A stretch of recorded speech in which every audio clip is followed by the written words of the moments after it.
نحمده ونصلي ونسلم على رسوله الكريم۔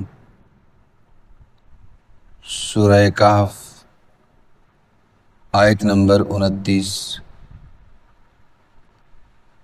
اعوذ باللہ من الشیطان الرجیم، بسم اللہ الرحمن الرحیم۔ وَقُلِ الْحَقُّ مِن رَبِّكُمْ، اور آپ کہہ دیں کہ حق تمہارے پروردگار کی طرف سے آ پہنچا ہے۔ فَمَن شَاءَ فَلْيُؤْمِن وَمَن شَاءَ فَلْيَكْفُرْ، سو اب جو چاہے وہ ایمان لائے اور جو چاہے کفر کا ارتکاب کرے۔ إِنَّا أَعْتَدْنَا لِلظَّالِمِينَ نَارًا أَحَاطَ بِهِمْ سُرَادِقُهَا، یقیناً ہم نے ظالموں کے لیے ایسی آگ تیار کر رکھی ہے جس کی کناتیں ان کو گھیر لیں گی، ان کا احاطہ کر لیں گی۔ وَإِن يَسْتَغِيثُوا، اور اگر وہ فریاد کریں گے، يُغَاثُوا بِمَاءٍ كَالْمُهْلِ، تو ان کی فریاد ایسے پانی کے ساتھ پوری کی جائے گی جو تیل کی تلچھٹ کی طرح ہوگا۔ یشوی الوجوہ، چہروں کو بھون ڈالے گا۔ بئس الشراب، بہت ہی برا مشروب ہوگا۔ وساءت مرتفقا، اور وہ برا ٹھکانہ ہوگا۔ ان الذین آمنوا وعملوا الصالحات، یقیناً جو لوگ ایمان لائے اور اچھے اعمال کیے۔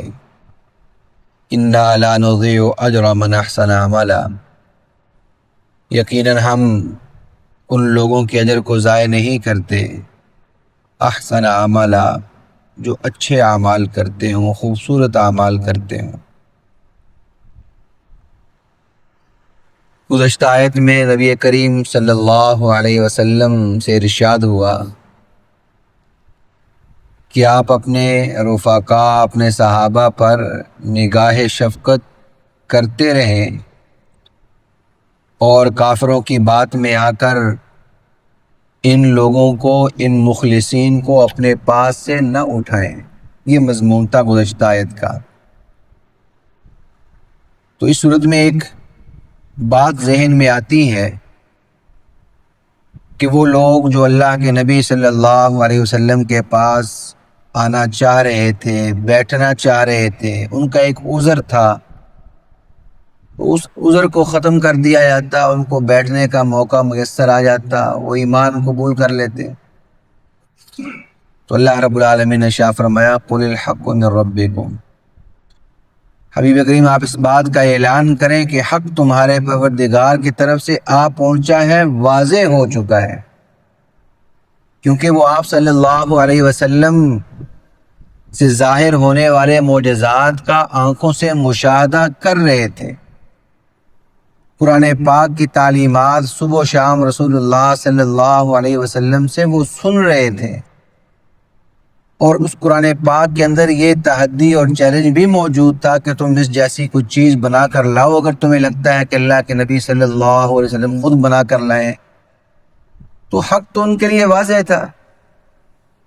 تو مطلب یہ ہے کہ اگر تم ایمان لا رہے ہو، تم یہ سمجھتے ہو کہ ہم آپ کے پاس بیٹھیں گے، ایمان لائیں گے، آپ پر احسان ہوگا، ایسا نہیں ہے۔ حق آ چکا ہے۔ فَمَن شَاءَ فَلْيُؤْمِن وَمَن شَاءَ فَلْيَكْفُرْ، یہ استغنائیت ہے، یہ دین کی رفعت اور بلندی ہے، دین کی بے احتیاجی ہے، دینی تعلیمات کی اللہ رب العالمین کی بے احتیاجی ہے کہ ہم نے طریق واضح کر دیا ہے، برائی کا راستہ بھی واضح ہے، ہدایت کا راستہ بھی واضح ہے۔ فَمَن شَاءَ فَلْيُؤْمِن وَمَن شَاءَ فَلْيَكْفُرْ، اب جس کا دل چاہتا ہے ایمان لے آئے، جس کا دل چاہتا ہے کفر پر ڈٹا رہے۔ لیکن یہ جو جملہ ہے نا، جس کا دل چاہتا ہے یہ کر لے، جس کا دل چاہتا ہے یہ کر لے، یہ کوئی اجازت نہیں ہے۔ کل کو کوئی قرآن پاک کی یہ آیت کھول کے کہہ دیکھو جی اللہ تعالیٰ نے خود فرمایا ہے کہ کوئی کافر ہونا چاہتا ہے وہ کافر ہو جائے، کوئی مومن ہونا چاہتا ہے وہ مومن ہو، ترجمہ تو یہی ہے۔ لیکن یہ وہ اس طرح کا مضمون ہے جیسے کسی طالب علم کو ٹیچر بار بار سمجھاتا ہے کہ بیٹا ایسے ہے، ایسے ہے، ایسے پڑھ لو، ایسے تیاری کر لو، ایسے نمبر آئیں گے، وہ بچہ ماننے کو نہیں آ رہا۔ ٹیچر کہتا ہے اچھا بھائی ٹھیک ہے، جو تمہاری مرضی ہے کر لو۔ مطلب اگر تم تیاری نہیں کرو گے، اپنی محنت نہیں کرو گے تو فیل ہو جاؤ گے، تمہارا اپنا نقصان ہوگا، میرا کچھ اس میں نقصان نہیں ہونے والا۔ اور اگر تیاری کر کے کامیاب ہو جاتے ہو تو فائدہ مجھے نہیں ہوگا، فائدہ بھی تمہارا ہی ہے۔ تو فمن شاء فلیؤمن ومن شاء فلیکفر، ہدایت کا راستہ، گمراہی کا راستہ دونوں واضح ہیں، لہذا آپ جس کا دل چاہتا ہے ایمان قبول کر لے، جس کا دل چاہتا ہے وہ کفر پر ڈٹا رہے، لیکن ایک بات ذہن میں رہے، انا اعتدنا للظالمین نارا احاط بهم سرادقها، اگر وہ کفر پر ڈٹا رہا، کفر کو قبول کر لیا، تو ہم نے ایسے ظالموں کے لیے قیامت کے دن ایسی ایک آگ تیار کر رکھی ہے، احاط بهم سرادقها، کہ جو آگ کے پردے اور آگ کی موٹی موٹی وہ تہیں، وہ کناتیں ان تمام لوگوں کو گھیر لیں گی، احاطہ کر لیں گی۔ سرادق کہتے ہیں ایک پردے کو، اور رسول اللہ صلی اللہ علیہ وسلم نے ارشاد فرمایا جیسے خیمے کا پردہ ہوتا ہے، کنات کا پردہ ہوتا ہے، شامیانے کا پردہ ہوتا ہے، اس طرح کے پردے کے لیے سرادق کا لفظ استعمال ہوتا ہے۔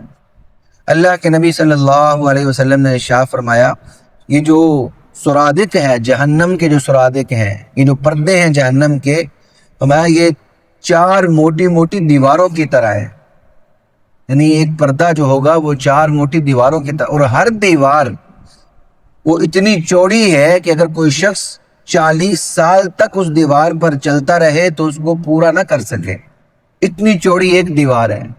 تو 4 دیواروں کی اس طریقے سے پردے ہیں، تو اس سے اندازہ کریں کہ اس جہنم کی حرارت اور تپش کیا ہوگی کہ جس کی اتنی تہ موٹی وہ جہنم کی آگ سے جل رہی ہوں، اس میں آگ لگی ہوئی ہو، حرارت پہنچ رہی ہو مستقل۔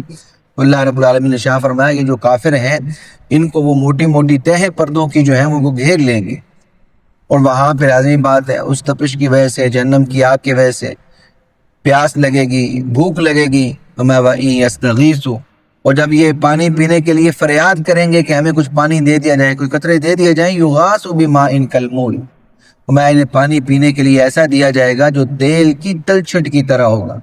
جیسے کوئی چیز انسان بناتا ہے، فرائی کرتا ہے، تو تیل کے نیچے کچھ تلچھٹ بچ جاتی ہے، اوپر صاف تیل ہوتا ہے، نیچے گندہ تیل ہوتا ہے، ہمیں جو تیل جو تلچھٹ ہے یعنی وہ دیکھنے میں ہی انسان کو اچھی نہیں لگتی، تو اس کے مکروہ ہونے کو، اس کے ناپسندیدہ ہونے کو بیان کیا جا رہا ہے کہ وہ ناپسندیدہ ایسی ہوگی جیسے تیل کی تلچھٹ۔ اب وہ جہنمی اللہ سے پانی مانگ رہا ہے، لیکن اس کو جو پانی دیا جا رہا ہے وہ دیکھنے میں ہی ایسا لگے گا کہ دیکھنے کو وہ گوارا نہیں کر رہا ہوگا، تیل کی تلچھٹ کی طرح ہوگا، اور پھر وہ گرم ہوگا، اس قدر شدید گرم ہوگا کہ جب وہ چہرے کے قریب کرے گا تو چہرے کا سارا گوشت بھون کر اس میں گر جائے گا اور ہڈیاں باقی رہ جائیں گی۔ اس کو فرمایا یشوی الوجوہ، چہروں کو بھون کر رکھ دے گا۔ 26 پارے میں اللہ رب العالمین نے شاہ فرمایا ان سے کہا جائے گا سقوا ماء حمیما فقطع امعاءهم، کہ گرم پانی، کھولتا ہوا پانی اب تم پیو، اور وہ کھولتا ہوا پانی ایسا ہے فقطع امعاءهم، وہ جو ہی ایک گھونٹ نیچے لے جائیں گے ان کی جو انتڑیاں ہیں ان کو ٹکڑے ٹکڑوں میں کر دے گا وہ ایک ایک قطرہ۔ تو اس طریقے سے اللہ رب العالمین نے شاہ فرمایا کہ وہ جو جہنمی لوگ ہیں ان کو ایسا پانی دیا جائے گا جو تیل کی تلچھٹ کی طرح ہوگا، یشوی الوجوہ، اور وہ چہروں کو بھون ڈالے گا، بئس الشراب، یہ برا مشروب ہے، یہ پینے کی چیز نہیں ہے، وساءت مرتفقہ، اور یہ بہت ہی برا ٹھکانہ ہے۔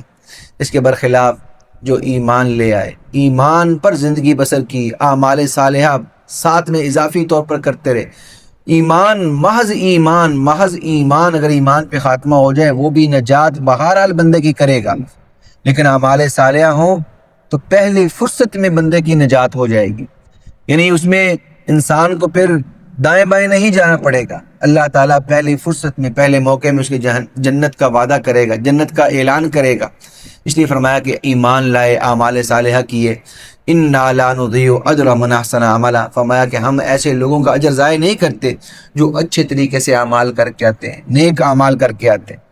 تو حاصل اس کا یہ ہوا جو پہلے آیت کا حصہ ہے کہ من شاء فلیؤمن ومن شاء فلیکفر، اس سے یہ معلوم ہوا کہ بندے کو اللہ نے ہدایت کا اور برائی کا، اچھائی کا اختیار دے کر دنیا میں بھیجا ہے۔ کل قیامت کے دن بندہ یہ نہیں کہہ سکتا کہ نہیں یہ تو تقدیر میں لکھا جا چکا تھا۔ اب یہ جو جملہ ہے فمن شاء، اگر تقدیر میں لکھا جا چکا تھا، پھر دیکھیے کتنی بڑی ذات ہے، کائنات کا انتظام کرنے والی، کائنات کو بنانے والی، اس کی طرف سے یہ جملہ ہے کہ بھائی جس کا دل چاہتا ہے ایمان لائے، جس کا دل چاہتا ہے کفر پر ڈٹ جائے۔ تو اگر لوح محفوظ میں لکھا جا چکا ہے اس نے کافر ہونا، تو پھر یہ جملہ کہنے کا کیا مطلب ہے؟ تو یہ باریک بات ہے جس کو میں بارہا عرض کرتا ہوں، یہ سمجھ میں نہیں آ سکتی۔ ایمان بالغیب کا مطلب یہ ہے کہ جیسے ہم بہت سی چیزوں پر بن دیکھے ایمان لا رہے ہیں، سمجھ میں نہ آنے کے باوجود ایمان لا رہے ہیں، اس میں اللہ رب العالمین کی ذات ہے، اس میں جنت ہے، اس میں جہنم ہے، اس میں فرشتے ہیں، اس میں تقدیر ہے۔ اب یہ چیزیں بن دیکھی ہیں، ان پر ہمارا ایمان ہے۔